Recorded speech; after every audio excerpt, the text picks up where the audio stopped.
বৰ্তমান যি অসম চৰকাৰ হিমন্ত বিশ্ব চৰকাৰ অসমৰ মুখ্যমন্ত্ৰী হৈ তেখেতেই মিয়াক তাৰমানে তুচ্ছ তাচ্ছিল্য কৰি মিয়াক উজনি অসমৰ পৰা খেদিব লাগে বুলি কৈ তেখেতে ৰিস্ক নলয় বুলি কৈ আছে। এই ক্ষেত্ৰত যে আকৌ মানুহ শ্ৰমজীৱী মানুহ টালি টোপোলা লৈ তাত গৈ আছে, এই ক্ষেত্ৰত সঁচাকৈয়ে যিসকলে যায় তেওঁলোকৰ লজ্জাবোধ নাই, তেওঁলোকৰ সচেতনতা নাই, সেই তেওঁলোকৰ যে নায়ে লগতে মই ক'বলৈ বাধ্য হৈছোঁ।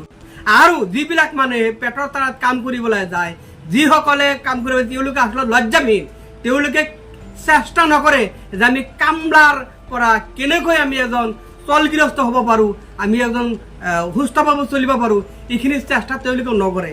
তেওঁলোকৰ তাৰমানে এলেহুৱা ভাৱ বেছি। আৰু এই ক্ষেত্ৰত আমাৰ সচেতন মানুহে তেওঁলোকক যে উঠি আহিব লাগে, তেওঁলোকে যে সচ্ছল হ'ব লাগে, তেওঁলোকৰ যে ল'ৰা ছোৱালী শিক্ষিত হ'ব লাগে, এইবিলাক কথা তাৰমানে সচেতন মহলৰ পৰা তেওঁলোকক ছাজেশ্যন নিদিয়ে, তেওঁলোকক আহ্বান নিদিয়ে। যাৰ কাৰণে আজি ইমান ইয়াৰ পৰা অত্যাচাৰ কৰাৰ পিছতো মানুহ গৈ আছে। মাজে সময়ে দেখোঁ যে অসম সংখ্যালঘু সংগ্ৰাম পৰিষদৰ কৰ্মবিন্দুসকলে সচেতন ৰাইজে কিছুমান ৰাইজে তেওঁলোকক কি কৰি আছে, বাধা দিছে যদিও সদৌ অসম সংখ্যালঘু ছাত্ৰ ইউনিয়নৰ তৰফৰ পৰা সেইসকলক ভালদৰে বাধা দিয়া নাই, যাৰ কাৰণে সুবিধা পাইছে।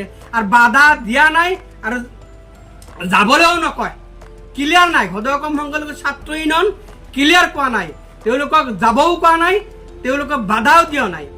এই কাৰ্যটো সঁচাকৈ এটা ছাত্ৰ সংগঠনৰ কেতিয়াও কাৰ্য হ'ব নোৱাৰে। কাৰণ তেওঁলোকে কি পথ অৱলম্বন কৰিছে যে এটা কমিউনিটিৰ ওপৰত ইমান অত্যাচাৰ কৰি আছে, ইমান তুচ্ছ তাচ্ছিল্য কৰি আছে, তথাপিও এটা জাগ্ৰত প্ৰহৰী সংগঠন বুলি কয় সেই সংগঠনৰ নেতা কৰ্মীসকলে যে তীব্ৰ বাধা দিয়া নাই, চৰকাৰক বাধ্য কৰাব পৰা নাই।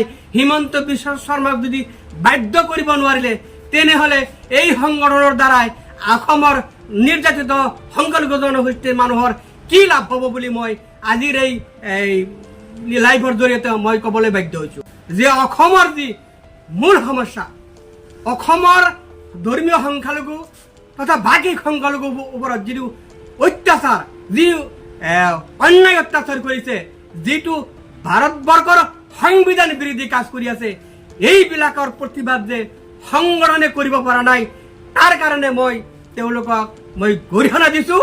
আৰু তেওঁলোকে শিকাৰ কাৰণে মই মুক্তভাৱে আহ্বান ৰাখিছোঁ যে আপোনালোকে যদি ভাল তাৰমানে সঠিক সিদ্ধান্ত ল'ব নোৱাৰে তেনেহ'লে মই আমচুৰ প্ৰাক্তন সাধাৰণ সম্পাদিক আছে, মোৰ লগত অলপ বহক শিকক অসমৰ কি পৰিস্থিতি হৈ আছে। গতিকে এইবিলাক কথা জানি লৈ আপোনালোকে সঠিক লাইনত মুভমেণ্ট কৰক, আন্দোলন কৰক, তেতিয়াহে আমাৰ এই নিৰ্যাতিত জনগোষ্ঠী আমাৰ অলপ সকাহ পাব, নহ'লে নাপায়। যে কংগ্ৰেছৰ মুখপাত্ৰ মেহেদী আলম বৰা চাহাবে তেখেতে কিন্তু খোলাভাৱে দূৰ দূৰে কৈছে যে সদৌ অসম সংখ্যালঘু ছাত্ৰ ইউনিয়ন জন্মৰে পৰাই আজিলৈকে ব্যৰ্থ হৈছে, কোনো এটা সমস্যা অসমত সমাধান কৰিব পৰা নাই আৰু সমস্যা ধীৰে ধীৰে বাঢ়িছে। গতিকে বিপদ অসমৰ ধৰ্মীয় তথা বাকী সংখ্যালঘু সম্প্ৰদায়ৰ ওপৰত বেছিকৈ চলাই আছে বুলি সিদিনা মেহেদী আলম বৰাই সেই নাগৰিক সভা স্পষ্টভাৱে জোৰ গলাই কৈ কোৱাৰ কাৰণে মই তেখেতক আন্তৰিক ধন্যবাদ দিছোঁ।